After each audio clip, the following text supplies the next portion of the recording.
Hello विद्यार्थी मित्रों, आज આપણે અંગ્રેજીનો એક નવો ટોપિક આર્ટિકલનો અભ્યાસ કરવાનો છે। આપણે જાણીએ છીએ તેમ મુજબ અંગ્રેજીની અંદર કુલ 26 મૂળાક્ષર હોય છે જેને આલ્ફાબેટ કહેવામાં આવે છે અને 5 સ્વર હોય છે જેને વોવેલ્સ કહેવામાં આવે છે। આ તો આપણે બધા મિત્રોને ખબર જ હશે।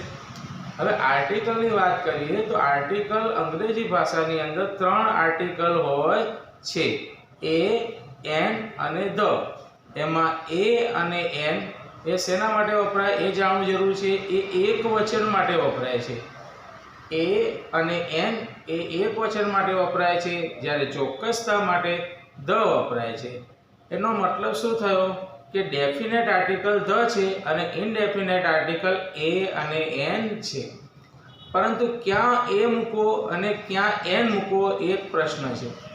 तो एना माटे दरेक बाळके एक तमने सिस्टम याद आपू छुं, मेथड याद आपू छुं, एक रीत कहूं छुं ए करवानुं। आपणे ज्यारे कोईपण शब्द बोलीए छीए, कोईपण शब्दने बोलीए छीए, कोईपण वर्ड्सने बोलो छो त्यारे एनुं प्रोनाउंसिएशन एटले के उच्चार करीए त्यारे जो हिंदी अथवा हिंदी अने गुजरातीमांथी कोईपण स्वर आवतो होय तो एन मूकवानुं અને વ્યંજન આવતું હોય તો એ મૂકવાનું। આ નિયમ ખાલી યાદ રાખજો, તમારે કદી રોંગ નહીં થાય।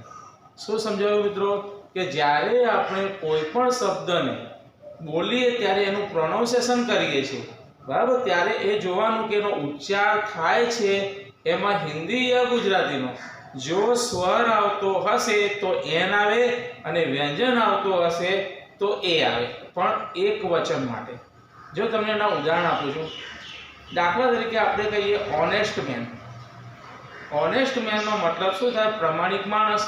परंतु एनुं स्पेलिंग जोशो तो तमने स्पेलिंग में ऑनेस्ट HONEST आवे छे, शरूआतमां एच आव्युं छे, परंतु बोलीए त्यारे ऑनेस्ट नहीं ऑनेस्ट बोलीए छे एटले ओ बोलाय छे अने ओ शुं छे? स्वर छे। एना माटे आपणे शुं आवे? एन ऑनेस्ट मैन लखवुं પડશે। એટલે નિયમ આપણો શું કહેવા માંગે છે કે જ્યાં સ્વર બોલાશે, જ્યારે ઉચ્ચારમાં પ્રોનાઉન્સિએશનમાં તમારે યાદ રાખવાનું કે સ્વર બોલાશે તો એન મૂકીશું પરંતુ એક વચનમાં, અને જ્યારે પ્રોનાઉન્સિએશનમાં વ્યંજન બોલીશું, વ્યંજન બોલાશે ત્યારે આપણે શું કરીશું? એ મૂકીશું। હવે એવા જ એક ઉદાહરણ બીજું આપું, અમ્બ્રેલા। હવે અમ્બ્રેલા છે, અમ્બ્રેલાની અંદર યુ આવે છે, बराबर। एना स्पेलिंग आपणे पण बोलीए छे शुं? अम्ब्रेला। अ बोलाय छे ने एना कारणे एन अम्ब्रेला आवे छे, एना कारणे एन अम्ब्रेला आवे छे। ए रीते तमे कहूं युनिक। हवे युनिटनी आगळ जो युनिटनी आगळ शरूआत तो यू थी थाय छे, शरूआत तो यू थी थाय छे, परंतु बोलीए छे त्यारे एनुं प्रोनाउंसिएशन उच्चारणमां युनिक एटले य आवे छे, अने य शुं छे? व्यंजन, एटले एन युनिक नहीं आवे, शुं आवशे? ए युनिक आवशे। હવે એ યુનિક કેમ આવશે?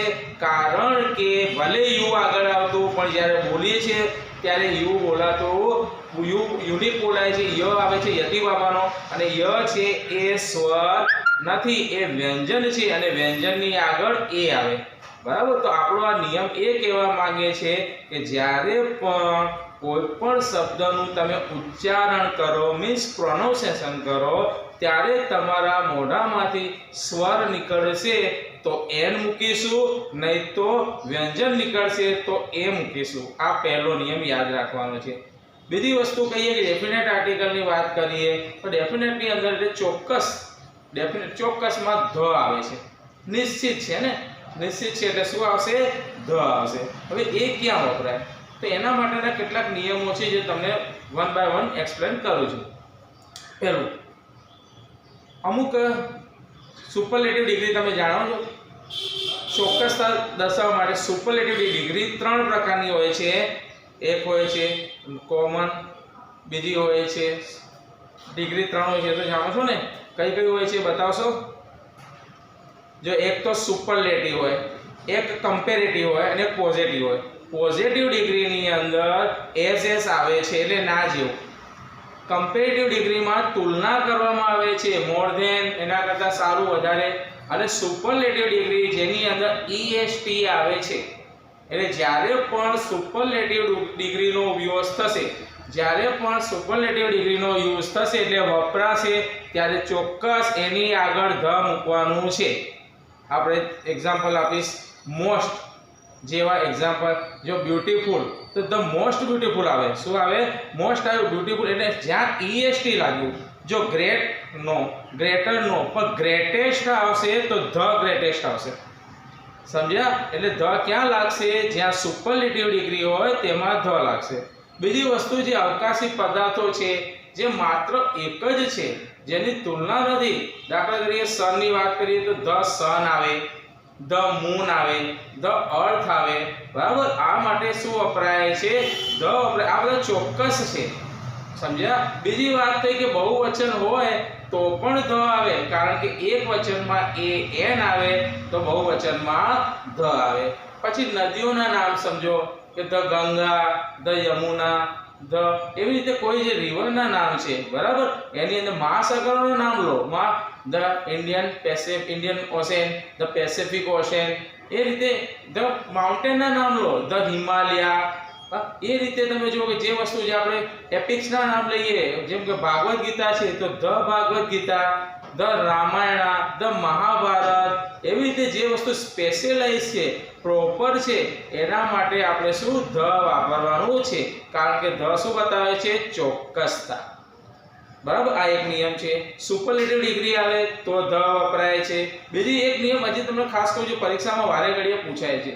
જો એક વસ્તુ છે એની વાત કરીએ છીએ, એક વ્યક્તિની વાત કરીએ છીએ, એ લિવિંગ થિંગ હોય કે નોન લિવિંગ થિંગ, અને એની જ વાત તમે ફરીથી કરો છો ત્યારે ચોક્કસ થઈ જાય છે, તો એના માટે આપણે શું પહેલા an માંથી વાપરવાનું છે અને પછી ધ આવશે. હવે કેમ આવશે? એક એક્ઝામ્પલ સમજો. માનો કે આ એક ક્લાસરૂમ છે, તો તમે શું બોલશો? This is a classroom. This is a classroom થયું. આ એક ક્લાસરૂમ છે. આ ક્લાસરૂમ ક્લીન છે તો નહીં આવે. હવે ધ ક્લાસરૂમ ઇઝ ક્લીન. શું આવશે?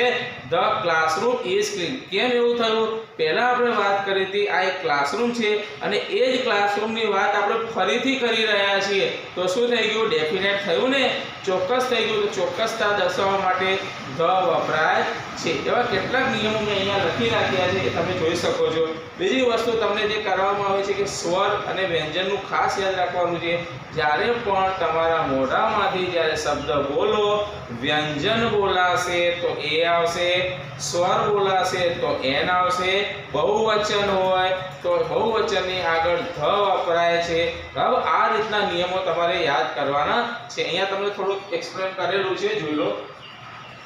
જો નામની પહેલા વિશેષણો આ તમને એક્સપ્લેન કરી દીધું છે, બરાબર? એટલે અમુક શબ્દો મેં તમને શું કીધું? Union, unit. એક એક્ઝામ્પલ છે વન. હવે વનમાં શું આવે છે? વનમાં ONE વન આવે છે. હવે શરૂઆતમાં શું આવ્યું? ઓ આવ્યું. ONE વન, ઓ આવ્યું, પણ બોલો છો ને ત્યારે સ્વર નથી બોલાતો, વન વ આવે છે. તો એ શું છે? વ્યંજન. અને વ્યંજન આવતો હોય તો આગળ એ આવે, તો આપણે શું બોલીએ છીએ? A1. N1 કદી હોય નહીં. યુનિવર્સિટી. યુનિવર્સિટીમાં શું? યુ ભલે આવતો, પરંતુ યુનિવર્સિટીમાં ય આવે છે અને ય બોલીએ છીએ તો એ યુનિવર્સિટી આવે. બરાબર? એન યુનિવર્સિટી કદી આવતું નથી. એટલે આર્ટિકલના આજે તમને નિયમ કીધા એ પરફેક્ટ આવડે તો તમારે રોંગ થશે નહીં. Thank you very much.